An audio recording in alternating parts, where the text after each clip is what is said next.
নমস্কার সকলকে। আশা করি সবাই ভালো আছেন। আজকে আমার সারাদিনে বিশেষ কিছু প্রোগ্রাম আছে। আমি আমার মানে অনেকদিন অনেকদিন যাওয়া যাওয়া হয় না। হয় না। আমি আমি একটু একটু বাণিজ্য বাণিজ্য মেলায় মেলায় যাবো যাব এবং এবং একটা একটু বিপিএল বিপিএল খেলা খেলা দেখতে দেখতে যাব। যাব। তো তো আজকে আজকে বিশেষ বিশেষ প্রোগ্রামে প্রোগ্রামে যাত্রাটা যাত্রাটা যাতে যাতে শুভ শুভ হয়, হয়, এজন্য এই জন্য আমরা আমরা সবাই সবাই আমার আমার সাথে সাথে থাকবেন, থাকবেন, প্রার্থনা প্রার্থনা করবেন করবেন যাতে যাতে আশীর্বাদ আশীর্বাদ রাখবেন আর রাখবেন কি। আর কি। আজকে আজকে আবহাওয়াটা আবহাওয়াটা বেশ বেশ খারাপ, তার তার কারণ কারণ এই এই দেখেন দেখেন আমি আমি ঘুরে ঘুরে দেখেছি দেখেছি শুধু শুধু কুয়াশায় কুয়াশায় আচ্ছন্ন। আচ্ছন্ন। তো তো জার্নিটা জার্নিটা যাতে যাতে শুভ শুভ হয় হয় সেজন্য সেজন্য আপনার আপনার সবার সবার কাছে কাছে আশীর্বাদ আশীর্বাদ কামনা কামনা করছি। করছি। তো তো সাথে সাথে থাকেন। থাকেন, আমি আমি দেখানোর দেখানোর চেষ্টা করব বাণিজ্য বাণিজ্য মেলায় মেলায় কতটুকু কতটুকু আপনাদের আপনাদের দেখাতে দেখাতে পারি পারি এবং এবং বিপিএল বিপিএল খেলার খেলার বিশেষ বিশেষ উল্লেখযোগ্য উল্লেখযোগ্য ঘটনাগুলো। ঘটনাগুলো। ধন্যবাদ। ধন্যবাদ। আমরা আমাদের কাঙ্ক্ষিত জায়গায় পৌঁছে গেছি, অর্থাৎ যেখানে যে স্পটে ঢাকার যে স্পটে বাণিজ্য মেলাটা হয় সেখানে আসলে পৌঁছে গেছি। কিছুক্ষণ আগেই পৌঁছেছি। তো পৌঁছানোর পর একটু হতাশ হয়ে গেলাম আর কি, কারণ বাণিজ্য মেলা গত 31 তারিখ রাত 10টার সময় শেষ হয়ে গেছে। সাধারণত নির্ধারিত তারিখে শেষ হওয়ার আগে পরেও বেশ কিছুদিন থাকে। যাই হোক, সময় হয় নাই, এই জন্য ভাবছি যে পরে যাব, বা ওই দিন সময় হয়েছে ভাবছি যে হয়তো বা মেলা এখনও আছে, কিন্তু আসলে যাওয়ার পরে তো পুরোই ফ্রাস্ট্রেশন, কারণ এখানে আসলে কোনো কিছুই অবশিষ্ট নেই। সবাই সব কিছু, সব ডেকোরেশন, যত সাজসজ্জা ছিল, শোরুমগুলো ছিল বা স্টলগুলো ছিল, সবগুলাই ভাঙা ভাঙা অবস্থায়। এই যে দেখেন অবস্থা, মানে লোকজন মানে নাই বললেই চলে। যে স্ট্রাকচারগুলো গঠন করছিল বিভিন্ন রকম ফেস্টুন ব্যানার, এগুলো এখনো ঝোলানো অবস্থায় আছে, ঠিক আছে, কিন্তু যে সুন্দর সাজে সজ্জিত হয়েছে করছিল আর কি, সেটা আসলে এখন নাই। এই যে জুলাই আগস্টের যে গণঅভ্যুত্থান, তারই কিছু নমুনা বা সচিত্র এখানে তুলে ধরা হয়েছিল বিভিন্ন লেখনের মাধ্যমে। আসলে ওই দিন আসলে হয়তো বা সব কিছু দেখা যাইতো, কিন্তু আসতে পারি নাই। দুর্ভাগ্য যে মাত্র কয়েক ঘন্টার ব্যবধান এরকম হবে, আসলে এটা বুঝতে পারি নাই, যার জন্য এরকম হয়েছে। বিভিন্ন রকম সব দোকান ছিল আর কি, বিভিন্ন দেশের আন্তর্জাতিক বাণিজ্য মেলা, তো এই জন্য এখানে এই সব দেশেরই ছিল আর কি, স্টলগুলো ছিল, সব দেশের স্টল ছিল।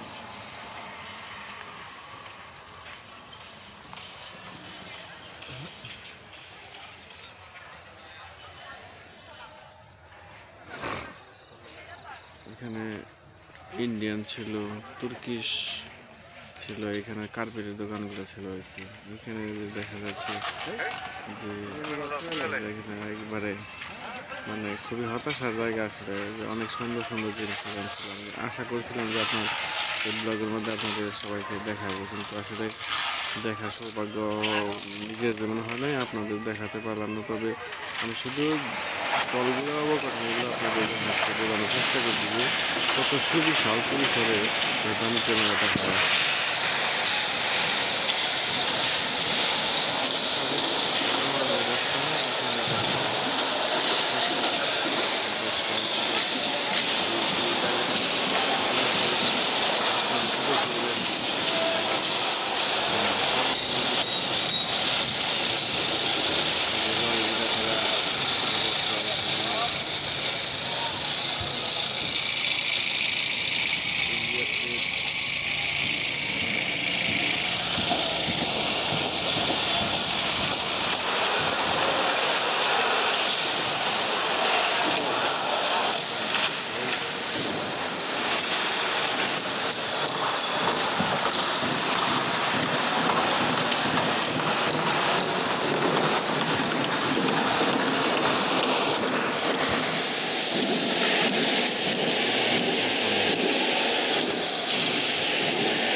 আসলে থাকবে না, ভিউটা নিয়ে যাইতে হবে আপনার।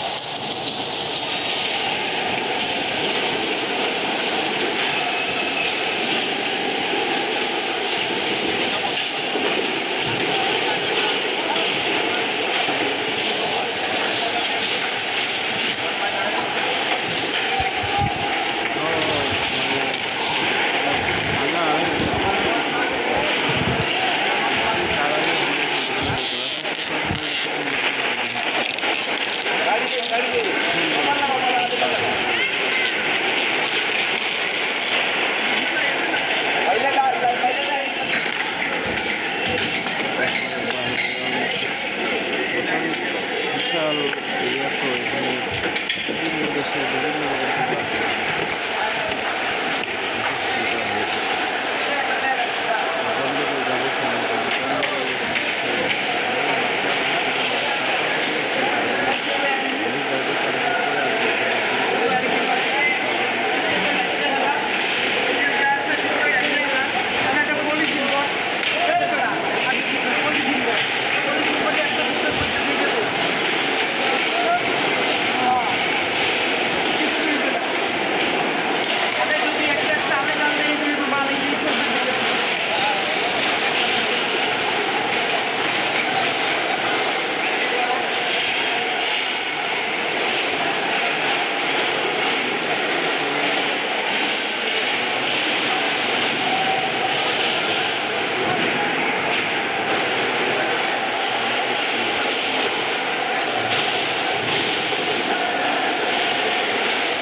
ভিতরটা দেখার পরে এখন আমরা বের হয়ে যাচ্ছি সামনে একটা নতুন একটা জায়গায় যাওয়ার জন্য। যেহেতু এটা মিশন হয়ে গেল আমাদের মিশনটা, ভাবছি যে তাহলে হয়তো অন্য কোথাও দিয়ে একটু টাইমটা পাস করে আসি, যেহেতু টোটালি লস।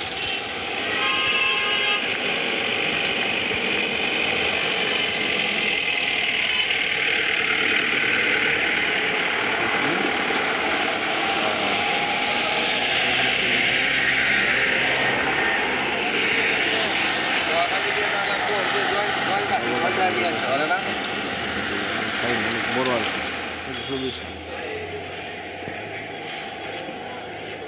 ওইখান থেকে এসে আমরা এখন যমুনা ফিউচার পার্কে চলে আসছি। আসলে আমার জীবনে ফার্স্ট এই যমুনা ফিউচার পার্কে যাওয়া, এখানে আসলে অবাক হওয়ার মতো বিষয়, কারণ অনেক বিশাল সুপরিসরে অনেক বিশাল একটা জায়গা নিয়ে যমুনা ফিউচার পার্কটা করা হয়েছে। এখানে বিশাল বিশাল শোরুম একটা, সেটা আপনি যে কোনো ধরনের জিনিস আপনি এখানে পাবেন, যে সব ধরনের আপনি কসমেটিক, কাপড় চোপড়, ঘড়ি, খেলনা, এভরিথিং। আপনি একটা স্বপ্নের মোহ তৈরি হবে এখানে, মনে হয় যে আপনি স্বপ্নের মধ্যে হাঁটছেন। এত সুন্দর পরিচ্ছন্ন, ক্লিন, একদম স্মুথ একটা জায়গা, অনেক সুন্দর জায়গা। আমার কাছে খুব ভালো লাগছে। আপনারা যদি কেউ যেতে চান তাহলে ঘুরে আসতে পারেন। আসলে এখানে জিনিসপত্রের জন্য মধ্যবিত্ত বা নিম্নবিত্ত জায়গা এটা না, আসলে সে উচ্চবিত্ত যাদের অনেক টাকা পয়সা আছে তাদের আসলে এখানে কেনাকাটা করা উচিত। আমাদের মতো নিম্নবিত্তদের আসলে এখানে চোখ জড়ানো ছাড়া আর কিছু করার নেই, শুধু দেখে দেখে চোখ জড়ানো সম্ভব, আর কিছু করার নেই। কারণ দেখেন শোরুমগুলো কন্ডিশন দেখেন কত বেশি, ব্লেজারের, জ্যাকেটে। আপনারা হয়তো অনেকেই দেখছেন, তো আমি আমার লাইফে ফার্স্ট, এই জন্য আমি এই জিনিসটা ব্লগে ধারণ করেছি। এটা দোতলা থেকে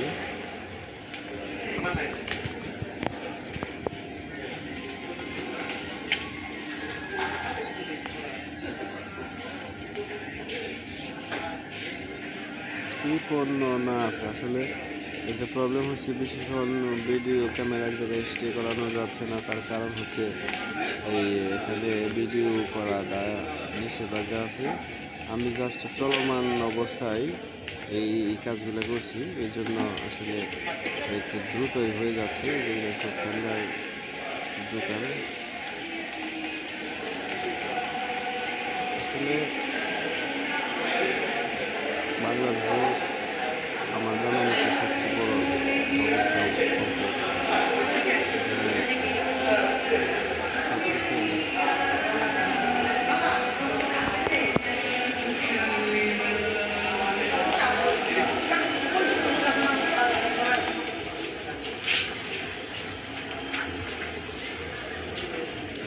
বের হয়ে যাচ্ছে আর কি।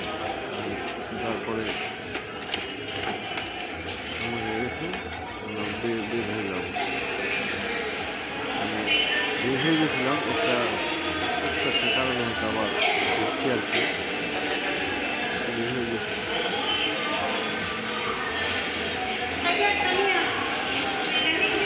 বাচ্চাদের বেবি ডলের জন্য এখানে যে বেবি ডল আছে এখানে বাচ্চারা আপনার যদি বেবি নিয়ে দেখবেন যে ইভেন্টের কোনো অভাব নেই, খেলনার কোনো অভাব নেই। আসলে উচ্চবিত্ত হাই অ্যাম্বিশন বা যাদের হাই সোসাইটির লোকজনদের আসলে এই জায়গাটা আমরা শুধু দেখতেই পারি। আগে বলেছি আমাদের শুধু দেখা ছাড়া কোনো উপায় নেই, কারণ আমাদের এত টাকা পয়সা নেই। যাদের টাকা আছে পয়সা আছে তারা আসলে এখানেই আসে। কৃত্রিম একটা হরিণ, কি বলে, হরিণের মতো দেখতে এটা বানিয়ে রাখা আছে। ভিতরে যাওয়ার সাথে সাথে আমাকে বলছে যে ভিডিও করা যাবে না, ভিডিও ক্লোজ করে। আমি যে কোনো শোরুমে ঢুকেছি, ওদের সাথে সাথে আমাকে বলছে ভাই ভিডিও নিয়ে নিয়েছেন।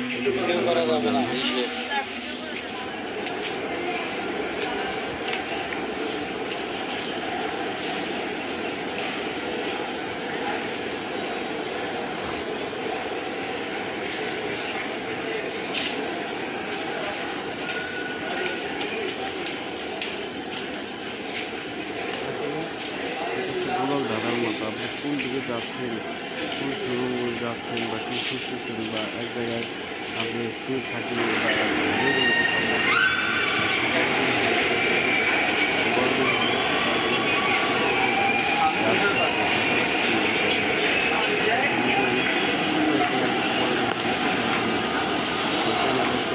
রং পজিশন ছিল। এখান থেকে বের হয়ে এসে আমাদের লাঞ্চের সময় হয়ে গেছে, প্রত্যেকে খুব ক্ষুধার্ত ছিলাম। তাই আমরা চাইছিলাম যে কোথাও একটা খেয়ে নিই, কিন্তু রাস্তায় যাওয়ার পথে দেখলাম যে কাচ্চি ভাই নামে একটা রেস্টুরেন্ট আছে, সেখানে যে আমরা সবাই মিলে বসছি আর কি, যে কিছু খাওয়ার জন্য। পরে যাই হোক মেনু দেখে আর কি সিলেক্ট করলাম যে আমরা আসলে কাচ্চি খাবো। পরে আমরা সবাই মিলে এখানে বসে কাচ্চি খাওয়া দাওয়া করে আমরা পরবর্তী নেক্সট যে প্রোগ্রাম,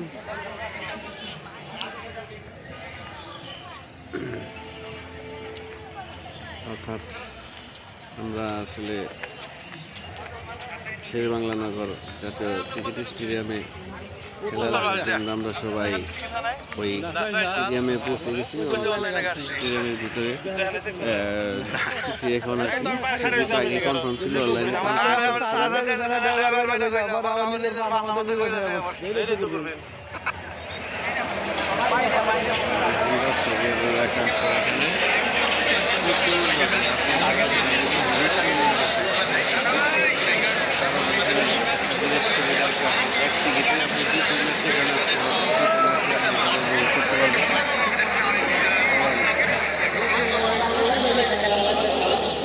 আর T20 মানে তো একটু হট ইমেজ, এখানে সবসময় 400 খাত। আজকে হিউজ পরিমাণ দর্শক আছে বর্তমানে। একটা ম্যাচের প্রথম ইনিংসের খেলা প্রায় শেষের দিকে, কয়েকটা ওভার বাকি আছে। প্রথম খেলাটা হচ্ছে খুলনা ঢাকা বিভাগের মধ্যে। তো খুলনা ঢাকা প্রথমে ব্যাট করতেছে, কিন্তু সমস্যা হচ্ছে ভালো হচ্ছে রান করতে পারে নাই। খেলাটা 2 মিস কমান।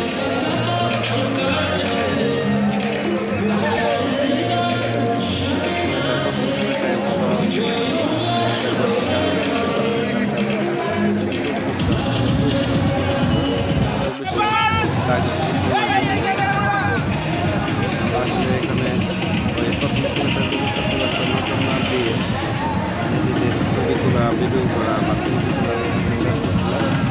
কারণ বেশি থাকে। হ্যাঁ, তাহলে আমরা 10 জন ছিলাম, একটা হাইস নিয়ে গিয়েছিলাম। সেজন্য আমাদের ক্যাপাসিটিও 10 জন ছিল, আমাদের ফুলফিল ছিল। আমরা সবাই 10 জন একত্রে গ্রুপ করে ম্যাচে ঢুকেছিলাম। খেলাটা আসলে তেমন একটা সুবিধা হয় নাই, কারণ 124 রানের টার্গেট ছিল। খুলনা অনায়াসে সে টার্গেট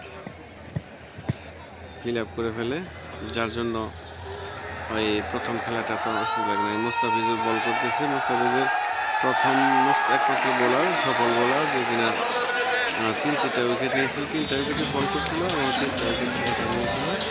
আর সবাই অনেক পরিমাণে রান দিয়েছে। মুস্তাফিজুর বোলিং লাইন ঠিক ছিল, বল করেছে।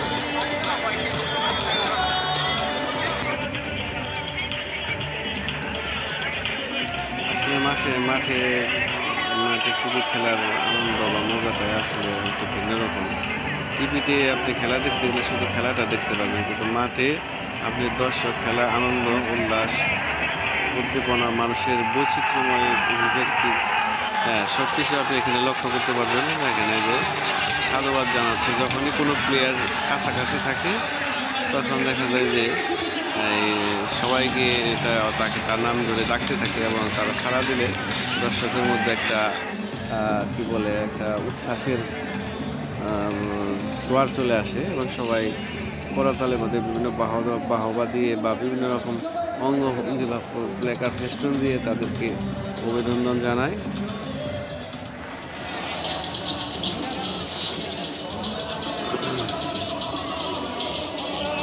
হেসে গেলাসে খেলাটা হয়ে যায়, তো খেলা দেখাচ্ছি না, কারণ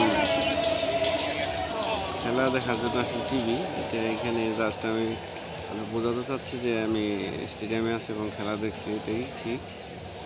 আপনারা সবাই ইচ্ছা করলে যেতে পারেন, কারণ যেতে পারেন কি যাবেন, খেলাটা আসলে সরাসরি মাঠে বসে খেলা দেখার মজাটা কিন্তু এক্সেপশনাল, সেটা অনুভূতি ভাষায় প্রকাশ করা যাবে না।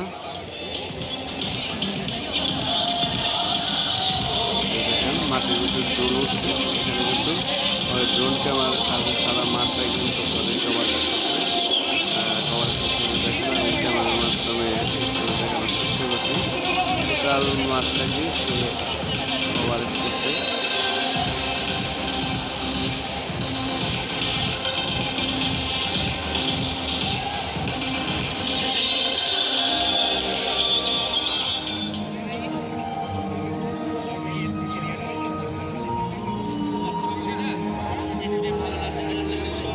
প্রথম ম্যাচটা রান পাওয়া ভারতীয় দর্শকের মধ্যে যে একটা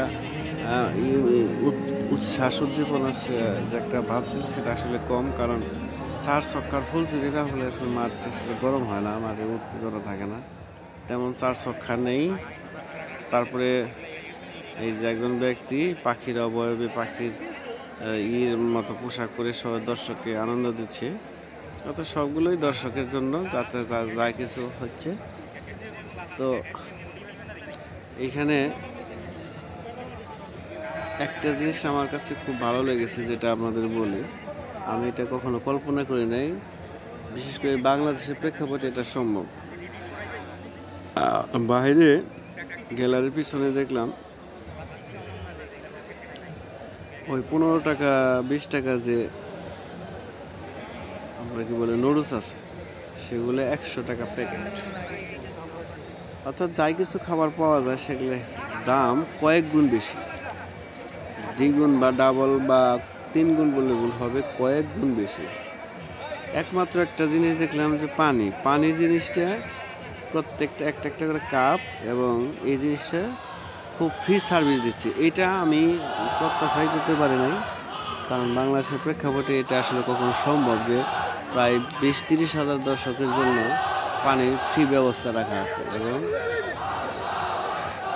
নির্দিষ্ট কোনো স্পেসিফিক কোনো গ্লাস নেই, একটা করে কাপ, প্রত্যেকবার যতবার পানি পান করবে সে বা খাবে, প্রত্যেকে একটা নতুন একটা কাপ নিয়ে এবং পানি, বোতলজাত পানি, সেগুলো সবাইকে সার্ভিস দিচ্ছে। আমার খুব ভালো লেগেছে আসলে। দর্শকের মধ্যে চিৎকার, চেঁচামেচি, উল্লাস এগুলো করার পরে পানির পিপাসাটা খুব বেশি লাগে, আর এটা সার্ভিসটা দেওয়াতে আমি আসলে কর্তৃপক্ষকে ধন্যবাদ জানাই, কারণ পানি আর এক নাম হচ্ছে জীবন, এটা একটা সুন্দর ব্যবস্থা করছে। গলা শুকিয়ে গেলে আসলে কোনো কিছু হয় না।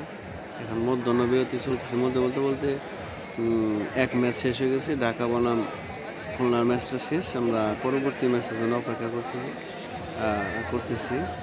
এখন সন্ধ্যা গড়িয়ে মানে সূর্য ডুবে গেছে, সন্ধ্যা গড়িয়ে এখন সন্ধ্যার ভোর সন্ধ্যা আর কি, গভীর সন্ধ্যা হয়ে গেছে।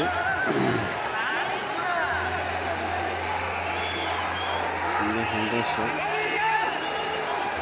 আসলে আমাদের পিছনের সাইডটা বরিশাল, তো এই জন্য সবাইকে বরিশাল। আমিও নিজেও দর্শকের চাহিদার মোতাবেক, অর্থাৎ যেহেতু বরিশাল গ্যালারিতে বসছি, এই জন্য বরিশালকে সাপোর্ট করেছিলাম। আসলে নির্দিষ্ট কোনো স্পেসিফিক আমার কোনো সাপোর্টার নেই, ওই ম্যাচে ছিল না, এই জন্য আমি ওই দর্শকের সুবাদে আমি বরিশালকে সাপোর্ট করে আসি।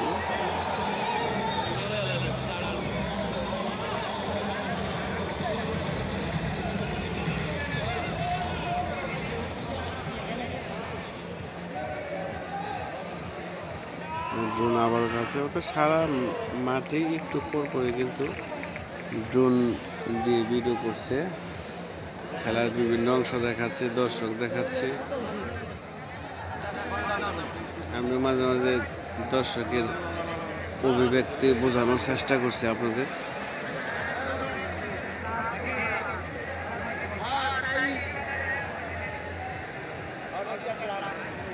আসলে দিনটা আমার মোটামুটি ভালো কাটছে, কারণ অনেকদিন এক গ্যাপের পরে এই অনেকগুলো বন্ধু বান্ধবের সাথে একটা ভিন্ন অভিজ্ঞতার মাধ্যমে একটা সারাদিন পার করছে। এই জন্য আমার নিজের একটু মাইন্ডটা একটু ফ্রেশ হয়েছে, যদি একটু শারীরিকভাবে ক্লান্ত বোধ করছে, বাট